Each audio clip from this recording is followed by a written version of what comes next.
ವೀಕ್ಷಕರೇ, ನಿತ್ಯ ನಿರಂತರ ಸುದ್ದಿಗಾಗಿ ವೀಕ್ಷಿಸುತ್ತೀರಿ. ಇದು ನಿಮ್ಮ ನೆಚ್ಚಿನ ಓಕೆ ಟಿವಿ ಕನ್ನಡ ಚಾನೆಲ್. ಸರ್ಕಾರದ ಅತ್ಯಂತ ಮೂಲಭೂತ ಕರ್ತವ್ಯ ಜನಜೀವನವನ್ನು ಸುಲಲಿತಗೊಳಿಸುವಂಥದ್ದು, ಕ್ಲಿಷ್ಟ ಮಾಡೋದಲ್ಲ.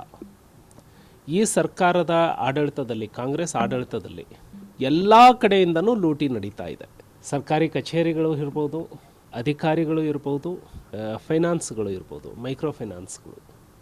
ಈ ಮೈಕ್ರೋ ಫೈನಾನ್ಸ್ಗಳು ಅಮಾಯಕ ಹೆಣ್ಮಕ್ಳಿಗೆ ಕೆಲಸ ಮಾಡೋದಕ್ಕೆ ಸಾಲ ಕೊಡ್ತೀವಿ, ಇದು ಕೊಡ್ತೀವಿ ಅಂತ ಹೇಳಿ ಆಸೆಯನ್ನು ತೋರಿಸಿ, ಆನಂತರದಲ್ಲಿ ಸಂಘಕ್ಕೆ ಅಲ್ಪ ಸ್ವಲ್ಪ ಸಹಾಯ ಮಾಡಿ ಹೆಚ್ಚು ಕಡಿಮೆ 30-40% ಬಡ್ಡಿ ಕಲೆಕ್ಟ್ ಮಾಡ್ತಾರೆ. ಅಂದರೆ ಜೀವನ ಪೂರ್ತಿ ಇವರಿಗೆ ದುಡ್ಡು ಕಟ್ಟೋದಕ್ಕೆ ಅವರ ಜೀವನ ಸಮಸ್ಬೇಕು, ಕಷ್ಟಪಡಬೇಕು.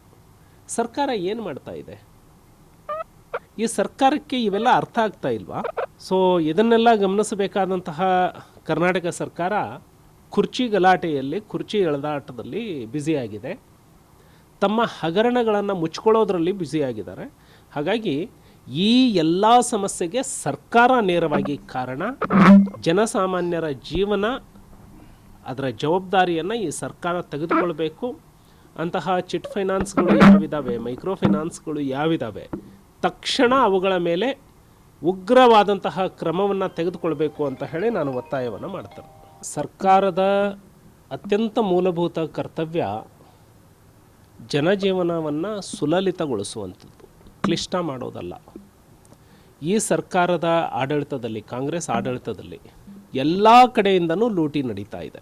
ಸರ್ಕಾರಿ ಕಚೇರಿಗಳು ಇರ್ಬೋದು, ಅಧಿಕಾರಿಗಳು ಇರ್ಬೋದು, ಫೈನಾನ್ಸ್ಗಳು ಇರ್ಬೋದು, ಮೈಕ್ರೋ ಫೈನಾನ್ಸ್ಗಳು.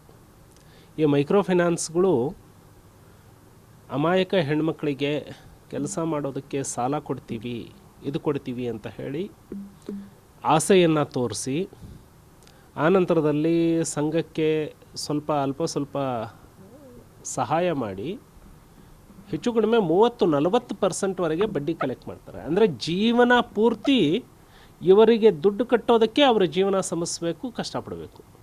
ಸರ್ಕಾರ ಏನು ಮಾಡ್ತಾ ಇದೆ? ಈ ಸರ್ಕಾರಕ್ಕೆ ಇವೆಲ್ಲ ಅರ್ಥ ಆಗ್ತಾ ಇಲ್ವಾ? ಸೊ ಇದನ್ನೆಲ್ಲ ಗಮನಿಸಬೇಕಾದಂತಹ ಕರ್ನಾಟಕ ಸರ್ಕಾರ ಕುರ್ಚಿ ಗಲಾಟೆಯಲ್ಲಿ, ಕುರ್ಚಿ ಎಳೆದಾಟದಲ್ಲಿ ಬ್ಯುಸಿಯಾಗಿದೆ. ತಮ್ಮ ಹಗರಣಗಳನ್ನು ಮುಚ್ಕೊಳ್ಳೋದ್ರಲ್ಲಿ ಬ್ಯುಸಿಯಾಗಿದ್ದಾರೆ. ಹಾಗಾಗಿ ಈ ಎಲ್ಲ ಸಮಸ್ಯೆಗೆ ಸರ್ಕಾರ ನೇರವಾಗಿ ಕಾರಣ. ಜನಸಾಮಾನ್ಯರ ಜೀವನ, ಅದರ ಜವಾಬ್ದಾರಿಯನ್ನು ಈ ಸರ್ಕಾರ ತೆಗೆದುಕೊಳ್ಬೇಕು. ಅಂತಹ ಚಿಟ್ ಫೈನಾನ್ಸ್ಗಳು ಯಾವಿದ್ದಾವೆ, ಮೈಕ್ರೋ ಫೈನಾನ್ಸ್ಗಳು ಯಾವಿದ್ದಾವೆ, ತಕ್ಷಣ ಅವುಗಳ ಮೇಲೆ ಉಗ್ರವಾದಂತಹ ಕ್ರಮವನ್ನು ತೆಗೆದುಕೊಳ್ಬೇಕು ಅಂತ ಹೇಳಿ ನಾನು ಒತ್ತಾಯವನ್ನು ಮಾಡ್ತೇನೆ.